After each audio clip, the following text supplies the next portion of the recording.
हाथ जोड़ लें। नमो अरिहंताणं नमो सिद्धाणं नमो आयर्याणं नमो वज्रायाणं नमो लोये सवसाहुणं तीन भुवन में सार वीतराग विज्ञानता शिव स्वरूप शिवकार नमो त्रयोग समारिके।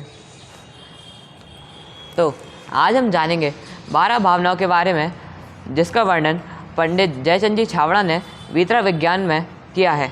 तो आइए आज हम जानते हैं 12 भावनाओं के बारे में। तो क्या किसी को पता है 12 भावनाओं के नाम?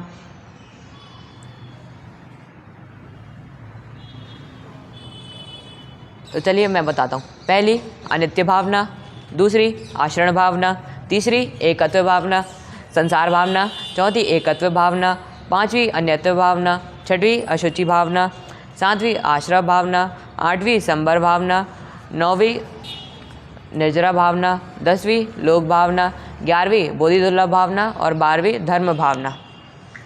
तो आइए अब हम जानते हैं अनित्य भावना के बारे में। द्रव्य रूप करि सर्व थिर परिजय थिर है कौन, द्रव्य दृष्टि आपालखो परिजय नय करि गौन। हम इसका भावार्थ समझते हैं। द्रव्य दृष्टि से देखा जाए तो सर्व जगत स्थिर है, पर पर्याय दृष्टि से कोई भी स्थिर नहीं है। अतः पर्यायार्थिक नय को गौण करके द्रव्य दृष्टि से एक आत्मानुभूति ही करने योग्य कार्य है। मतलब अपन द्रव्य की दृष्टि से देखें तो सारा जगत स्थिर है, पर पर्याय की दृष्टि से देखें मतलब कोई भी जगत अपनी जगह स्थिर नहीं है। अब हम पंडित दौलत राम जी की छैडाली जी ग्रंथ के माध्यम से 5वीं डाल में समझते हैं कि 12 भावनाओं के बारे में उन्होंने क्या बताया है। तो अब हम समझते हैं अनित्य भावना के बारे में। जो बन ग्रह गोधन नारी है गए जन आज्ञाकारी, इंद्रिय भोग छिन धाई सुर धनु चपला चपलाई। यौवन मकान गाय भैंस धन संपत्ति स्त्री घोड़ा हाथी कुटुंब बीज नौकर चाकर और 5 इंद्रियों के विषय, ये सर्व वस्तुएं क्षणिक हैं, अनित्य नाशवान है। मतलब जो ये सारी वस्तुएं हैं वो सब नाश होने वाली हैं, कोई भी हमारे साथ नहीं जाएगी। जैसे हम उदाहरण से समझें, इंद्रधनुष और बिजली है वह कुछ समय में नष्ट हो जाती है, वैसे ही जो हमारा शरीर है वह कुछ समय बाद नष्ट हो जाएगा। ये हमारे साथ तो जाएगा नहीं। यही हमें अनित्य भावना बताती है कि कोई भी चीज़ नित्य नहीं है, सब कुछ नष्ट हो जाएगा। अब हम अनित्य अक्षरण भावना के बारे में समझते हैं। शुद्धात्म अरु पंच गुरु जग में सरनी दोय, मोह उदय जे के व्रथा आन कल्पना होय। इस विश्व में 2 ही शरण है। एक निश्चय से देखें तो निशुद्धात्मा, और व्यवहार से देखें तो पंच परमेष्टि। पर मोह के कारण यह जीव अन्य पदार्थों को शरण मानता है। मतलब अपन निश्चय की दृष्टि से देखें तो निशुद्धात्मा शरण है, और अगर व्यवहार की शरण से देखें, व्यवहार से देखें तो पंच परमेष्टि शरण है। और अगर अपन मनुष्य मोह राग द्वेष करता है तो जो अन्य पदार्थ हैं उन्हीं को शरण मान लेता है। अब हम अशरण भावना को छैडाली जी के माध्यम से पढ़ेंगे। सुर असुर खगा दिप जोते मृग ज्यो हरि काल दलेते, मणि मंत्र तंत्र बहु होई मरते न बचावे कोई। इस संसार में जो देवेंद्र असुरेंद्र खगेंद्र राजा आदि हैं, जिस प्रकार हिरण को शेर मार डालता है उसी प्रकार काल मृत्यु का नाश करता है। चिंतामणि आदि मणि मंत्र और तंत्र जंत्र कोई भी मृत्यु से नहीं बचा सकता। जैसे जब हमारी मृत्यु निश्चित होने वाली होती है, हमारी आयु पूर्ण हो जाती है, तो हमें कोई भी मंत्र तंत्र जादू कोई नहीं बचा सकता। हम किसी की भी शरण में चले जाएं पर हमारी मृत्यु निश्चित ही है। यही हमें आचरण भावना बताती है। अब हम संसार भावना देखते हैं कि हमें क्या बताती है। पर द्रव्य नते प्रीति जो है संसार अबोध, ताको फल गति चार में भ्रमण कहो छुत छोर। निश्चय से पर पदार्थों के प्रति मोह राग द्वेष भाव ही संसार है। इसी कारण जीव चारों गतियों में दुख भोगता हुआ भ्रमण करता है। अपन निश्चय से देखें तो राग द्वेष प्रीति मोह जो है वह यही सब संसार है। इसलिए चारों गतियों में ये मनुष्य भ्रमण करता है। क्या किसी को चारों गतियों के नाम पता है? अक्षत? हाँ, जो देव गति, मनुष्य गति, त्रयंच गति और नरक गति, इन चारों गतियों में मनुष्य जब तक राग द्वेष छोड़ नहीं देता उसी में भ्रमण करता है। वो अपना आत्मा का कल्याण कभी कर ही नहीं सकता जब तक ये राग द्वेष मोह छोड़ ही नहीं दे सकता। अब हम छेड़ाले जी में समझते हैं ये क्या दिया है। चौगति जीव दुख भरे हैं, परिवर्तन पंच करे हैं, सब विधि संसारे असारा, या मैं सुख नहीं लगा रहा। जीव की अशुद्ध पर्याय वह संसार है। अज्ञान के कारण जीव चार गति में दुख भोगता है और पंच द्रव्य क्षेत्र फल भव तथा भाव परावर्तन करता रहता है, किंतु कभी शांति प्राप्ति नहीं करता। इसलिए वास्तव में संसार भाव सर्व प्रकार में सार रहित है, उसमें किंचित मात्र सुख नहीं है, क्योंकि जिस प्रकार सुख की कल्पना की जाती है वैसा सुख स्वरूप नहीं है, और जिसमें सुख मानता है वह वास्तव में सुख नहीं है, किंतु वह परद्रव्य के आलम्बन रूप मलिन भाव होने से आकुलता उत्पन्न कराने वाला है। निज आत्मा ही सुखमय है, उसके ध्रुव स्वभाव में संसार है ही नहीं। ऐसा स्वयंमुक्ता पूर्व चिंतन करके सम्यक दृष्टि जीव वीतरागता में वृद्धि करता है, यही संसार भावना है। मतलब जीव जो है वो अशुद्ध पर्याय है, संसार में उसकी अशुद्ध पर्याय है। ज्ञान के कारण ये चारों गतियों के दुख को भोगता रहता है अज्ञान के कारण, पर कभी शांति प्राप्त नहीं करता। वो जिस चीज़ में शांति और सुख ढूंढता है वो उस चीज़ में उसे कभी भी शांति और सुख की प्राप्ति नहीं होती। यही हमें संसार भावना बताती है। अब हम चौथी भावना एकत्व भावना के बारे में देखते हैं। परमार्थ ते आत्मा एक रूप ही जोय, कर्म निमित्त विकल्प घने तिन नासे शिव होय। निश्चय से तो आत्मा एक ज्ञान स्वभावी है। कर्म के निमित्त की अपेक्षा कथन करने से अनेक विकल्प में भी उसमें कहा जाता है। इन विकल्पों को अपन नाश करें तो मुक्ति प्राप्त हो सकती है। निश्चय से देखें तो आत्मा ज्ञान स्वभावी है, और अगर हमने अपनी आत्मा में ज्ञान को प्राप्त नहीं करेंगे तो हम कभी भी हमारे मुक्ति नहीं होगी।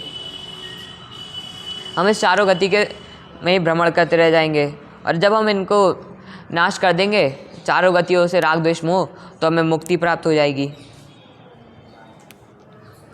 अब हम छेड़ाले जी ग्रंथ में देखते हैं कि क्या बताया है।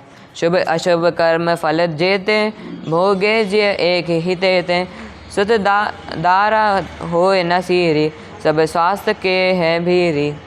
जीव का सदा अपने स्वरूप से और पर से विभक्तपना है, इसलिए वह स्वयं ही अपना हित अथवा हित कर सकता है, पर का कुछ नहीं कर सकता। इसलिए जीव को भी शुभ या अशुभ भाव करता है।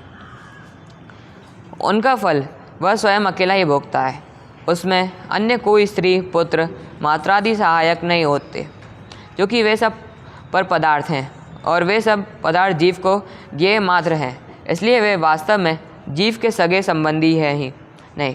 तथापि अज्ञानी जीव उन्हें अपना मानकर दुख ही होता है, पर के द्वारा अपना भला बुरा होना मानकर पर के साथ कर्तव्य ममत्व का अधिकार माना है, वह अपनी भूल से ही अकेला दुखी होता है। मतलब जीव सोचता है कि जीव अपना स्वयं हित और अहित स्वयं करता है, वह स्वयं के कर्म खुद ही भोगता है, उसके साथ कोई भोगने वाला नहीं होता। और वो सोचता है कि हम जो कर्म कर रहे हैं हम साथ में ही भोगेंगे। उसके कर्म भोगने के लिए उसके माता पुत्र पत्नी कोई भी उसका साथ नहीं देगा। वो जो कर्म कर रहा है वो अकेला ही भोगेगा और अकेला ही जाएगा। तो अब हम देखते हैं अनित्य भावना के बारे में।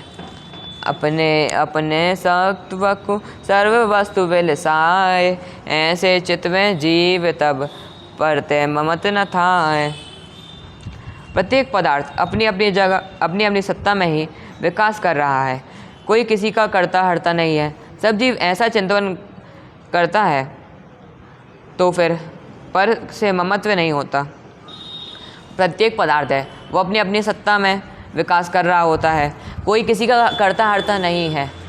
अपन जो भी कर्म कर रहे हैं वो अपन ही उसके भोग सहेंगे। अपन किसी का कुछ कर नहीं सकते, ना वो अपना कोई कुछ कर सकता है। अब हम छैडाले जी के माध्यम से जानते हैं इसमें क्या बताया है। जल पल ज्यो जे तिन मेला, वे भिन्न भिन्न नहीं बेला, तो प्रगट जुदे धन धामा, क्यों है एक मिली सुत रामा। जिस प्रकार दूध और पानी एक आकाश क्षेत्र में मिले हुए हैं, परंतु अपने अपने गुण आदि की अपेक्षा से दोनों बिल्कुल भिन्न भिन्न हैं, उसी प्रकार यह जीव और शरीर भी मिले हुए हैं, एकाकार दिखाई देते हैं, तथापि वे दोनों अपने अपने स्वरूप आदि की अपेक्षा से स्वद्रव्य क्षेत्रफल भाव से बिल्कुल पृथक पृथक हैं, तो फिर प्रकट रूप से भिन्न दिखाई देने वाले हैं। ऐसे मोटर गाड़ी, धन, मकान, बाग, पुत्र, पुत्रादि, स्त्री आदि अपने साथ कैसे एक में हो सकते हैं, अर्थात स्त्री पुत्रादि कोई भी पर वस्तु अपनी नहीं है। इस प्रकार सर्व पदार्थ को अपने से भिन्न जानकर स्वसन्मुखता पूर्वक सम्यक दृष्टि जीव वीतरागता की वृद्धि करता है। यही अनित्य भावना है। मतलब जैसे दूध और पानी को एक साथ मिला दें तो एक समान लगते हैं, पर दोनों भिन्न भिन्न हैं। दूध अलग है और पानी भी अलग है। उसी प्रकार आत्मा और शरीर दोनों अलग अलग हैं। बस वो आत्मा शरीर में रहती है तो वो दोनों एक समान बस लगते हैं, पर दोनों अलग अलग हैं। यही हमें अनित्य भावना बताती है कि मतलब कोई भी चीज़ एक समान है ही नहीं, सब अपनी जगह है। अब हम असुचि भावना देखते हैं। निर्मल अपनी आत्मा देह अपावन गे, जानी भव्य निज भाव को या सो तजो स्नेह। यह अपनी आत्मा तो निर्मल है, पर यह शरीर महान अपवित्र है। अतः हे भव्य जीवों, अपने स्वभाव को पहचान कर इसे अपावन देह से नेह छोड़ो। अपनी आत्मा तो निर्मल है, पर अपना शरीर है वो बिल्कुल भी पवित्र नहीं है, उसमें अपवित्रता भरी है, उसमें हड्डी, खून, पीप आदि भरी है, इसलिए वह अपवित्र है। और हमारी आत्मा पवित्र, क्योंकि वो शरीर से बिल्कुल भिन्न है। यही हमें असुचि भावना बताती है कि ये शरीर अब तुम छोड़ो, तभी तुम्हारा कल्याण होगा, नहीं तो जब तक तुम इस अशुद्धता में रहोगे तुम्हारा कल्याण होगा ही नहीं। अब हम छैडाला जी में देखते हैं कि इसका क्या बताया है। पर रुधिर राधमल थैली, कि कस वसादित मैली, नव द्वार भय धिनकारी, अस देह करे क्रम यारी। यह शरीर तो मांस, रक्त, पीप, विष्ठा आदि की थैली है, और वह हड्डी, चर्बी आदि से भरा होने के कारण अपवित्र है और 9 द्वारों से मैल निकलता है। ऐसे शरीर के प्रति मोह राग कैसे किया जा सकता है। यह शरीर ऊपर से तो मक्खी के पंख समान पतली चमड़ी से मड़ा हुआ है, इसलिए बाहर से सुंदर लगता है, किंतु यदि उसके भीतर हाल तक विचार करें तो उसमें अपवित्र वस्तुएं भरी हैं, इसलिए उसमें ममत्र, अहंकार या राग करना व्यर्थ है। देखा आपने भी, इसमें यही बताया है पंडित दौलत राम जी ने कि हमारा शरीर है वो बहुत ज़्यादा अशुद्ध है, उसके अंदर हड्डी, खून, पीप भरा है, जिसके कारण वह अशुद्ध है, और मक्खी के पंख के समान पतली चमड़ी से वह मड़ा हुआ है। बाहर से सिर्फ सुंदर लगता है, पर अंदर से उसमें बहुत ज़्यादा अशुद्धता भरी है। यही हमें अशुचि भावना बताती है। अब हम आश्रव भावना के बारे में जानते हैं। आत्म केवल ज्ञानमय, निश्चय दृष्टि निहार, सब विभाव परिणाममय, आश्रव भाव विढार। निश्चय दृष्टि से देखा जाए तो आत्मा केवल ज्ञानमय है, विभाव रूप परिणाम तो आश्रव भाव है जो कि नाश करने योग्य है। अपन निश्चय से देखें तो आत्मा अपनी केवल ज्ञानमय है, विभाव भाव रूप परिणाम तो आश्रव भाव हैं। मतलब जो केवल विभाव रूप हैं वो तो सिर्फ आश्रव भाव हैं, उनका अपन नाश कर सकते हैं। अब हम आश्रव भावना को छैडाला जी ग्रंथ में देखते हैं। जो योगन की चपलाई, ताते हैं आश्रव भाई, आश्रव दुख कार घनेरे, बुद्धिवंत तिन्हें निर्वेरे। विकारी शोभाशोभ भाव रूप जो अरूपी दशा जीव में होती है वह भाव आश्रव है, और उस समय नवीन कर्म योग्य रजकणों का स्वयं स्व आना, आत्मा के साथ एक क्षेत्र में आगमन होना, सो द्रव्य आश्रव है। उसमें जीव की अशुद्ध पर्याय निमित्त मात्र है। पुण्य पाप दोनों आश्रव बंध के भेद हैं। दया, दान, भक्ति, पूजा, व्रत आदि शुभ राग सार्गी जीव को होते हैं, वे अरूपी अशुभ भाव हैं। और वह भाव्य पुण्य है तथा उस समय नवीन कर्म योग रजकणों का स्वयं स्थव आना सो द्रव्य पुण्य है। उसमें जीव की अशुद्ध पर्याय निमित्त मात्र है। जो स्वभाव रूपी जैसी अपनी दशा होती है जीव की, वह तो आश्रय भाव है। उस समय जो नए कर्म अपने आत्मा के साथ एक में होते हैं, एक में होते मतलब उनका आगमन होता है नए कर्मों का, वह द्रव्य आश्रव है। उसमें जीव की अशुद्धता पर्याय सिर्फ निमित्त के मात्र होती है। पाप और पुण्य दोनों आश्रव और बंध के भेद होते हैं। पुण्य में जैसे बताया कि दान, दया, भक्ति, पूजा, व्रत आदि शुभ राग सारगी जीव को होते हैं, वे अशुभ रूप भाव है और वह भाव पुण्य है। मतलब अपन जो भाव करते हैं कि हम ऐसा करेंगे, हम पूजा करेंगे, मंदिर जाएंगे, तो ये सब हो गए भाव पुण्य हमारे। और ये हमारे जब आत्मा में अच्छे कर्म का जब आगमन होता है तो वो हो जाएगा द्रव्य पुण्य। अब पाप, हिंसा, असत्य, चोरी इत्यादि जो अशुभ भाव हैं वह भाव पाप हैं। और उस समय कर्म योग पुद्गलों का आगमन होना सो द्रव्य पाप है। उसमें जीव की अशुद्धता पर्याय निमित्त है। मतलब जो अपन भाव करते हैं कि हम चोरी करेंगे, किसी जीव की हिंसा कर देंगे, ये अशुभ भाव है, ये हमें भाव पाप होता है। उस समय जो कर्म होते हैं, जो कर्म और पुद्गल होते हैं, उन समय जो आत्मा के अंदर आते हैं वो द्रव्य पाप होते हैं। उसमें जीव की अशुद्धता होती है, वो सिर्फ निमित्त के पर्याय निमित्त के मात्र होती है। परामर्श से पुण्य पाप आत्मा को अहितकर है तथा वह आत्मा की क्षणिक अशुद्ध अवस्था है। द्रव्य पुण्य पाप तो पर वस्तु हैं, वे कहीं आत्मा का हिताहित नहीं कर सकते। ऐसा यथार्थ निर्णय प्रत्येक ज्ञानी जीव को होता है और इस प्रकार विचार करके सम्यक दृष्टि जीव स्वद्रव्य के अवलंबन के बल से जितने अंश में आश्रय भाव को दूर करता है, जितने अंश में उसे वीतरागता की वृद्धि होती है, उसे आश्रय भाव कहते हैं। मतलब जो शुभाशुभ, जो अपने शुभ भाव होते हैं, वह आत्मा की क्षणिक शुद्ध अवस्था होती है। तो और पुण्य पाप जो पर वस्तु हैं, वो आत्मा का हित अहित कर ही नहीं सकती। वो हमारे कर्म होते हैं जिनसे हम शुद्ध अशुद्ध कर सकते हैं। अब हम संवर भावना के बारे में जानते हैं। निज स्वरूप में लीनता निश्चय संवर जानी, समिधि गुप्त संजम धरा धरे पाप की हानि। निश्चय से आत्मस्वरूप में लीन हो जाना ही संवर है।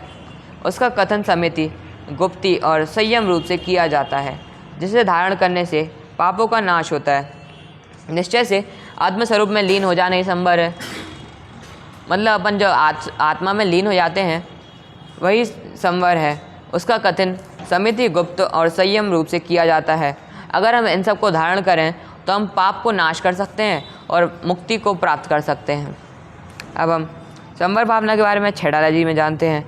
जिन पुण्य पाप नहीं कीना, आत्म अनुभव चित दीना, तिन्हि विधि आवत रोके, संवर लय सुख अवलोके। आश्रव का रोकना तो संवर है। सम्यक दर्शनादि द्वारा मिथ्यावादी आश्रव रुकते हैं। शुभोपयोग तथा अशुभोपयोग दोनों बंध के कारण है। ऐसा सम्यक दृष्टि जीव पहले से ही जानता है। यद्यपि साधक को निचली भूमि में शुद्धता के साथ अल्प शुभाशुभ भाव होते हैं, किंतु वह दोनों को बंध का कारण मानता है। इसलिए सम्यक दृष्टि जीव स्वद्रव्य के आलंबन द्वारा जितने अंश में शुद्धता करना है, उतने अंश में उसे संवर होता है और वह क्रमश शुद्धता में वृद्धि करके पूर्ण शुद्धता प्राप्त करता है। यही संवर भावना है। मतलब जो कर्म आश्रव का रोकना तो संवर हो गया। सम्यक दृष्टि द्वारा मिथ्यावादी आश्रव रुक जाते हैं और शुभयोग तथा अशुभयोग दोनों बंध के कारण हैं। ऐसा सम्यक दृष्टि जीव जो है वो पहले ही जानता है। और जो साधक और जो निचली भूमि है के जीव हैं, वे शुद्धता के साथ अकल्प शुभाशुभ भाव होते हैं, पर वह दोनों बंध को ये सब का कारण मानते हैं। अब हम निजरा भावना में देखते हैं कि उसमें क्या बताया गया है। संवरमय है आत्मा, पूर्व कर्म छड़ जाए, निस्वरूप को पाए कर लोक शिखर जब थाए। ज्ञान स्वभावी आत्मा ही संवर धर्ममय है। उसके आश्रय से ही पूर्वोपार्जित कर्मों का नाश होता है और यह आत्मा अपने स्वभाव को प्राप्त करता है। ज्ञान स्वभावी आत्मा ही संवर है, मतलब जो धर्म है ज्ञान स्वभावी आत्मा, उसके आशय से जो अपने पूर्व पराजित कर्म होते हैं वो नष्ट हो जाते हैं और यह आत्मा अपने स्वभाव को प्राप्त करती है। अब हम छेड़ाले जी में समझते हैं। निज काल पाए विधि झरना, तासो निज काज न सरना, तप करी जो कर्म के पावे, सोई शिव सुख दर्शावे। अपनी अपनी स्थिति पूर्ण होने पर कर्मों का खिड़ जाना तो प्रति समय अज्ञानी को भी होता है। वह कहीं शुद्धि का कारण नहीं होता, परंतु सम्यक दर्शन ज्ञान चारित्र द्वारा अर्थात आत्मा के शुद्ध प्रतिपन्न द्वारा जो कर्म खिड़ जाते हैं वह अविपाक कर्म सकाम निर्जरा कहलाती है। तदनुसार शुद्धि की वृद्धि होते होते संपूर्ण निर्जरा होती है। तब जीव शिव सुख की पूर्णता रूप मोक्ष प्राप्त करता है। ऐसा जानता हुआ सम्यक दृष्टि जीव स्वद्रव्य के आलंबन द्वारा जो शुद्ध की वृद्धि करता है वह निर्जरा भाव है।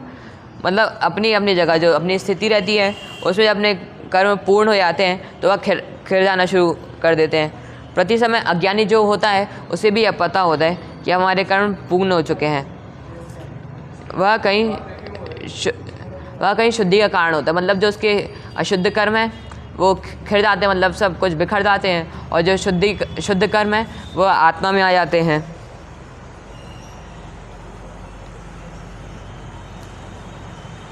परंतु जो सम्यक दर्शन ज्ञान और चारित्र के अर्थात आत्मा के शुद्ध प्रतिबंध द्वारा जो कर्म खिड़ जाते हैं वह अब अभिपाक अथवा सकाम निर्जरा कहलाती है। मतलब ये जो कर्म खिड़ जाते हैं और जो शुभ कर्म अपनी आत्मा में आते हैं वह सकाम निर्जरा कहलाता है। अब हम लोक भावना के बारे में समझते हैं। लोक स्वरूप विचारिके आत्म रूप निहार, परमार्थ व्यवहार गुणी मिथ्या भाव निवारी। लोक का स्वरूप विचार करके अपनी आत्मा में लीन होना चाहिए। निश्चय और व्यवहार को अच्छी तरह जानकर मिथ्यात्व भावों को दूर करना चाहिए। लोक किसे कहते हैं? क्या किसी को पता है छह द्रव्यों का नाम?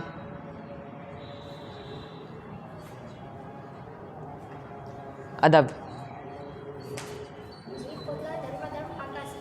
हाँ, जो ये जीव, पुद्गल, धर्म, अधर्म, आकाश और काल, ये जो छह द्रव्य हैं उन सभी के समूह को लोक कहते हैं। लोक का स्वरूप विचार करके अपनी आत्मा में लीन हो जाए, मतलब जो अपन का जो स्वरूप है लोक का उन सबको अपन विचार करके अपनी आत्मा में लीन हो जाएं और निश्चय और व्यवहार को अच्छी तरह जानकर मिथ्या भावों को दूर करना चाहिए। मतलब ये जब अपन कर्म को अच्छे से जान लेंगे तो जब अपने मिथ्यास के भाव हैं वह दूर हो जाएंगे। अब हम छेड़ाला जी में समझते हैं कि न करे न धारे को, षड द्रव्यमयी न हरे को, सो लोक माही बिन समता, दुख सहे जीव नित्य भ्रमता। ब्रह्म आदि किसी ने इस लोक को बनाया नहीं है। विष्णु या शेषनाग आदि इसे न किसी ने इसे टिका नहीं रखा है, तथा महादेव आदि किसी से यह नष्ट नहीं होता। किंतु यह छह द्रव्यमय लोक स्वयं से ही अनादि अनंत हैं। छह द्रव्य नित्य व स्वरूप से स्थिर रहकर निरंतर अपनी अपनी नई पर्यायों से उत्पाद व्यय रूप परिणाम करते रहते हैं। एक द्रव्य से दूसरे द्रव्य का अधिकार नहीं है। यह छह द्रव्य स्वरूप लोक, वह मेरा स्वरूप नहीं है, वह मुझे त्रिकाल भिन्न है, मैं उससे भिन्न हूँ। मेरा शाश्वत चैतन्य लोक ही मेरा स्वरूप है। ऐसा धर्मी जीव विचार करता है और स्वन्मुक्ता द्वारा विषमता मिटाकर साम्य भाव वीतरागता बढ़ाने का अभ्यास करता है। यह लोक भावना है। मतलब ब्रह्मा आदि महादेव ने किसी ने भी इस लोक का निर्माण नहीं किया है। ये तो अनादि अनंत है और ये छह द्रव्य भी अनादि अनंत काल से हैं। इन्हें एक दूसरे से किसी को कोई मतलब नहीं होता है। न ऐसे शेषनाग आदि किसी ने भी इसे टिका के नहीं रखा है। कोई इसका नाश नहीं कर सकता। यही हमें लोक भावना बताती है। अब हम 11वीं बोधिदुल्लभ भावना से समझते हैं कि वह क्या बताती है। बोधि आपका भाव है निश्चय दुर्लभ नाहि, भव में प्राप्ति कठिन है यह व्यवहार कहाहि।